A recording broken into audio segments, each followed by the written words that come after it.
One king tried to protect his throne and led an entire nation into sin. But before judgment fell on his house, God gave him one terrifying warning.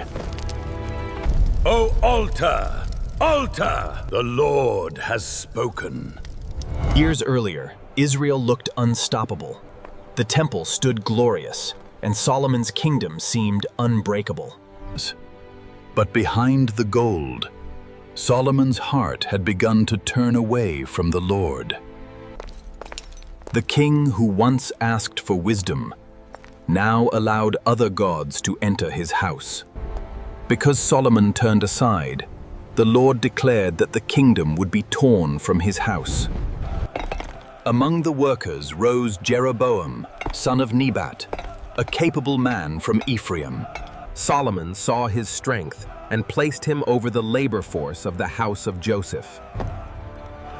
Then, on a lonely road, God sent a prophet with a message that would change Israel forever. Ahijah tore the cloak into 12 pieces, showing what God would do to the kingdom. Take 10 pieces, for the Lord gives you 10 tribes. God was not offering him a stolen crown, but a kingdom under obedience. 10 tribes would be given to Jeroboam, but one line would remain for David's sake. If Jeroboam walked in God's ways like David, the Lord promised to build him a lasting house. But a promise from God still requires a heart that trusts God. When Solomon heard of this, fear and suspicion filled the palace. Jeroboam escaped to Egypt and waited there until Solomon's reign ended. When Solomon died, the throne passed to Rehoboam, his son.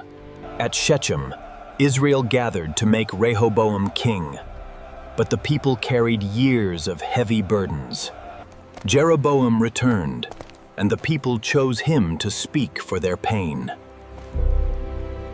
Make the heavy yoke lighter, and we will serve you.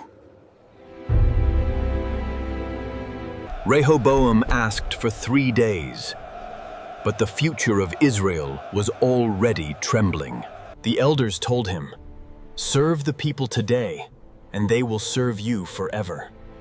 But the young men fed his pride, telling him to answer pain with power.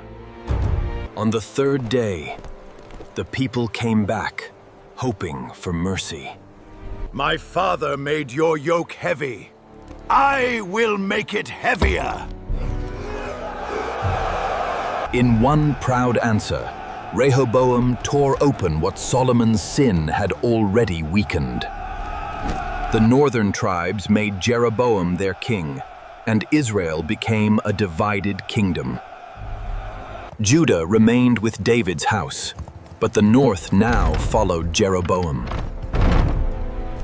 God gave him a throne, but Jeroboam feared losing what God had given. He thought, if they worship in Jerusalem, their hearts may return to Judah.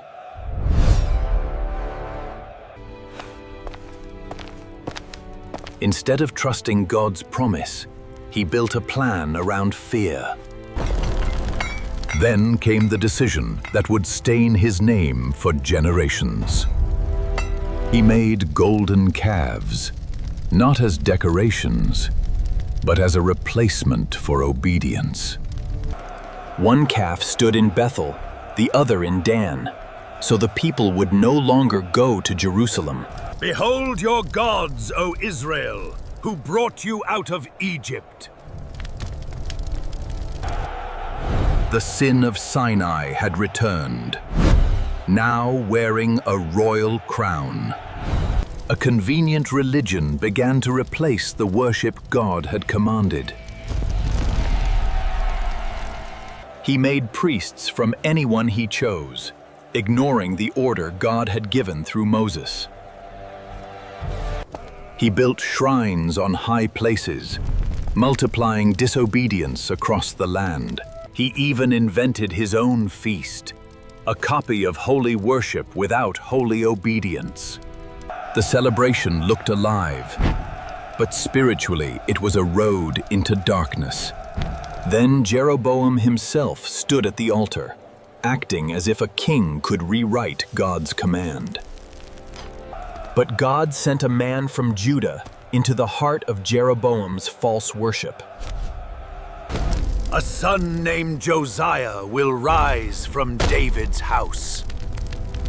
Warning reached beyond that day, naming a future king before he was born. Seize him!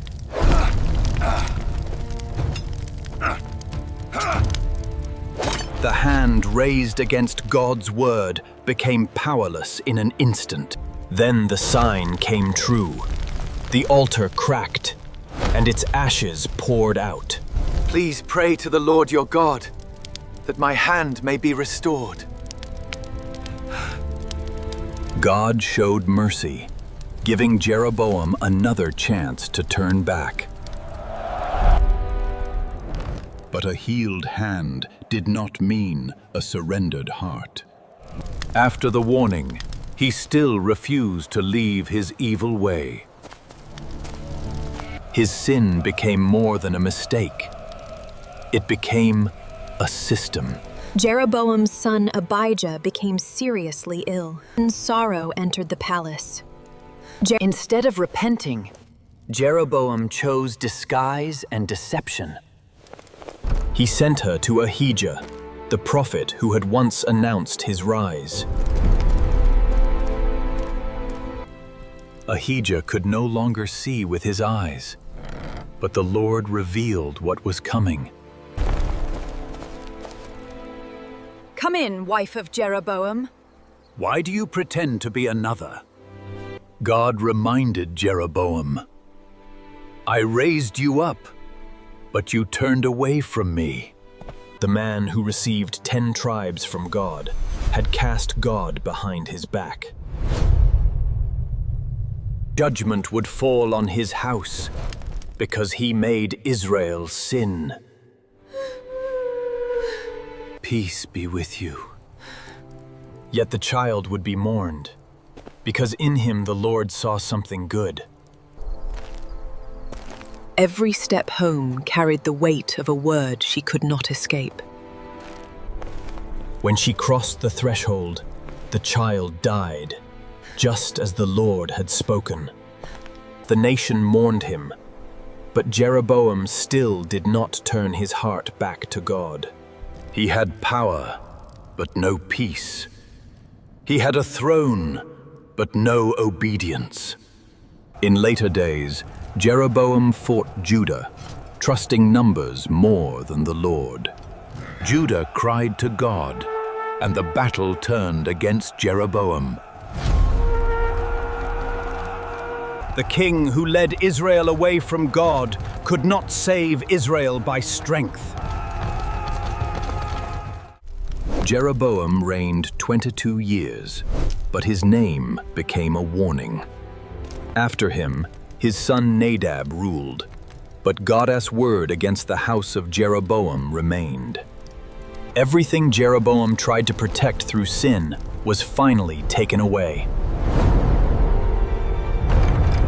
A throne without obedience cannot stand. Next, another king will rise, and his choice will shake the nation again.